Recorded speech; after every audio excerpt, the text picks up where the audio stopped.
அறிவினும் ஒளி வீச, ஆற்றல் எனும் மகாசக்தி எழுதுகோலாய் இயங்க, பகுத்தறிவை பரவச் செய்த பண்பாளனாக கோடானு கோடி நெஞ்சங்களில் வாழ்ந்து கொண்டிருக்கும் சரித்திர நாயகன், பண்பாட்டு பெட்டகம், தமிழகம் கண்டெடுத்த தவப்புதல்வன், கொள்கை முழக்கமிடும் தமிழ் முரசு, கடமை கண்ணியம் கட்டுப்பாடு இவைகளை விதைத்து அறுவடை செய்ய மக்கள் மனங்களிலே எழுத்தாணி கொண்டு உழுதவர் நம் அண்ணா.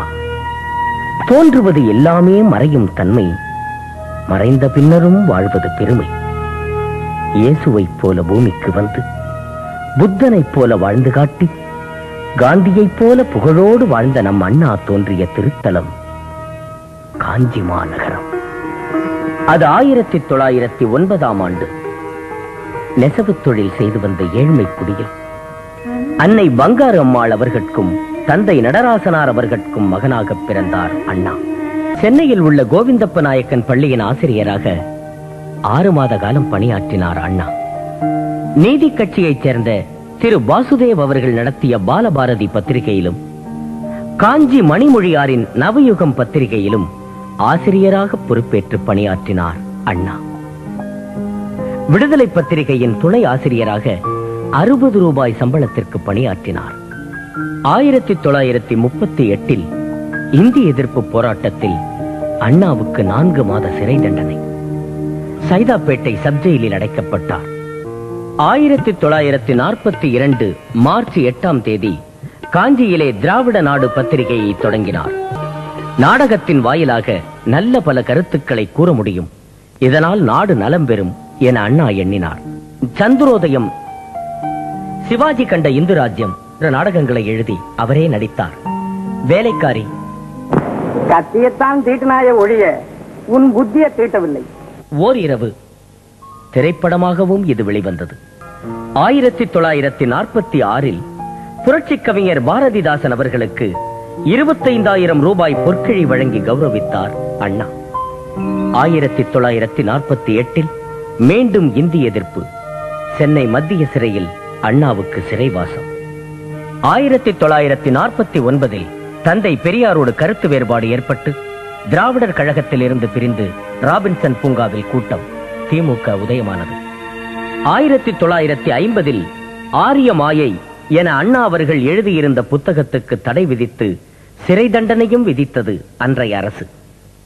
1951 திராவிட முன்னேற்ற கழக முதல் மாநாடு மிகச் சிறப்பாக சென்னையில் SIAA திடலில் நடைபெற்றது. நெசவாளர் துயர் துடைக்க கைத்தறி துணிகளை சுமந்து ஊர் ஊராக விற்றார் அண்ணா. 1956 திருச்சியில் திராவிட முன்னேற்ற கழகத்தின் 2வது மாநில மாநாடு நடைபெற்றது. அதில் தேர்தலில் ஈடுபடலாம் என்பதற்கு அமோக ஆதரவு கிடைத்தது. 1957ஆம் ஆண்டு நடைபெற்ற பொது தேர்தலில் காஞ்சியில் வேட்பாளராக நின்று வெற்றி பெற்ற அண்ணா அவர்கள் சட்டமன்றத்திற்கு சென்றார். 1962 டெல்லியில் மாநிலங்களின் அவை உறுப்பினராக அண்ணா தேர்ந்தெடுக்கப்பட்டார். விலைவாசி போராட்டம். அண்ணா கைது செய்யப்பட்டு வேலூர் சிறையில் அடைக்கப்பட்டார். இந்திய சீன போர் துவங்கியது. தேசத்தை நேசிக்கும் மாண்புடைய அண்ணா அவர்கள் இருமுறை வானொலியில் பேசினார். நிதி திரட்டி அரசுக்கு 2/12/62 வழங்கினார். தமிழ்நாட்டில் இந்தி திணிக்கப்படுவதை அண்ணா கடுமையாக எதிர்த்தார். 1967 பொது தேர்தல் நடந்து முடிந்தது. ஓட்டு எண்ணிக்கையில் பெரும்பான்மையான தொகுதிகளிலும் திராவிட முன்னேற்ற கழகமே முன்னணி என வானொலியில் செய்தி வந்தபடி இருந்தது.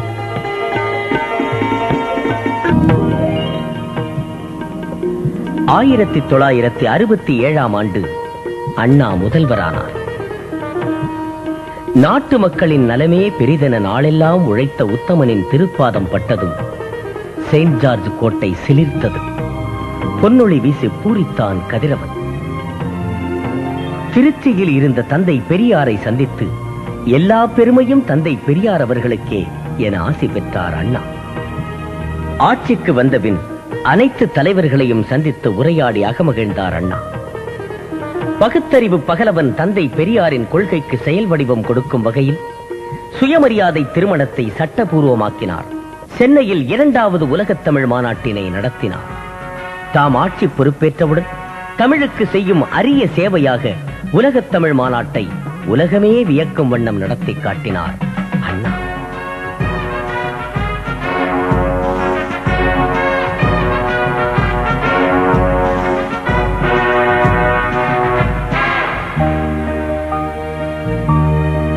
ஏல் பல்கலைக்கழகத்திலிருந்து வந்த அழைப்பை ஏற்று அமெரிக்காவுக்கு பயணமானார் அண்ணா. ஏல் பல்கலைக்கழகத்தில் சப் ஃபெலோஷிப் பட்டம் அளிக்கப்பட்டது. ரோம் நகரில் திரு போப் அவர்களை சந்தித்தார். திருக்குறளையும் போப் அவர்களுக்கு அன்பு பரிசாக அளித்தார் அண்ணா. சென்னை திரும்பியதும் அண்ணா அவர்களுக்கு டாக்டர் பட்டம் அளித்து கௌரவித்தது அண்ணாமலை பல்கலைக்கழகம். நோயின் தாக்குதலால் துவண்டார் அண்ணா. லட்சியத்தை நோக்கி நெடுந்தூரம் ஓடி வந்த களைப்போ, கொள்கை கனலில் குதித்து எழுந்ததால் வந்த இளைப்போ, போதும் நீ பட்ட துயர் வந்துவிடு மகனே என இயற்கை அழைத்த அழைப்போ, நோய் அண்ணாவை வாட்டியது. மருத்துவ சிகிச்சைக்காக அண்ணா அமெரிக்காவுக்கு பயணமானார். அங்கே மருத்துவ சிகிச்சை அளிக்கப்பட்டது. அண்ணாவின் நலம் விசாரித்தார் இந்திரா காந்தி அவர்கள். சிகிச்சை முடிந்து சென்னை திரும்பினார் அண்ணா.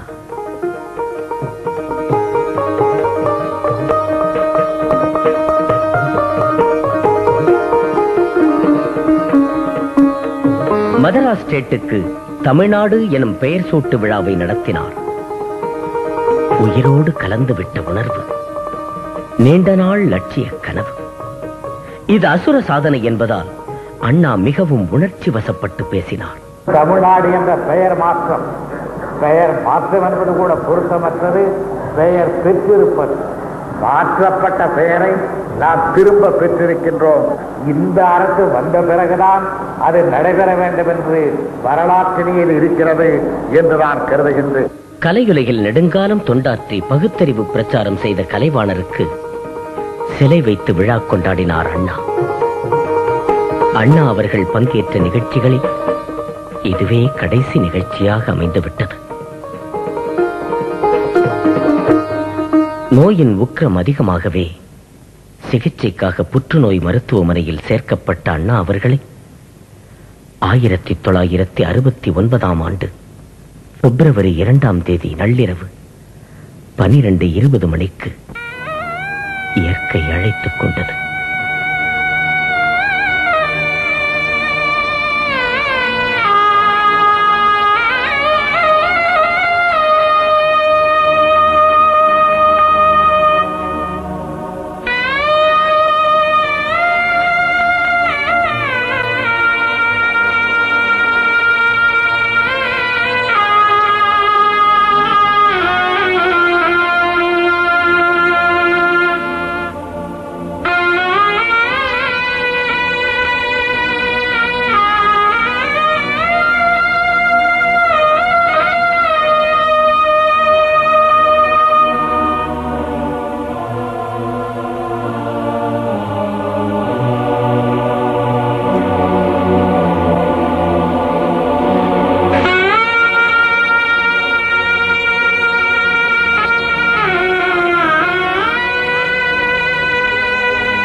அண்ணன் தமிழின்பால் வைத்துள்ள பற்றுதலை உலகறிய அந்த அண்ணனுக்கு ஒரு சிலை சென்னையிலே வைத்தபோது ஆள்காட்டி விரல் மட்டும் காட்டி நின்றார்.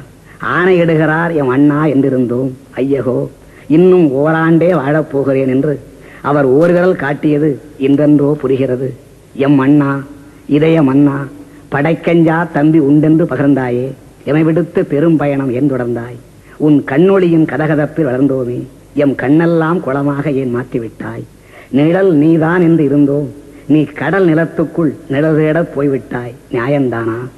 கடலடியில் இருக்கின்ற முத்தெல்லாம் முத்தல்ல, நான் தானடா நன்முத்து எனச் சொல்லி கடற்கரையில் உறங்குதியோ? நாத இசை கொட்டுகின்ற நாவை ஏன் சுருட்டி கொண்டாய்? விரல் அசைத்து எழுத்துலகில் வித்தைகளை செய்தாயே, அந்த விரலை ஏன் மடக்கிக் கொண்டாய்? கண்மூடிக்கொண்டு நீ சிந்திக்கும் பேரழகை பார்த்துள்ளேன்.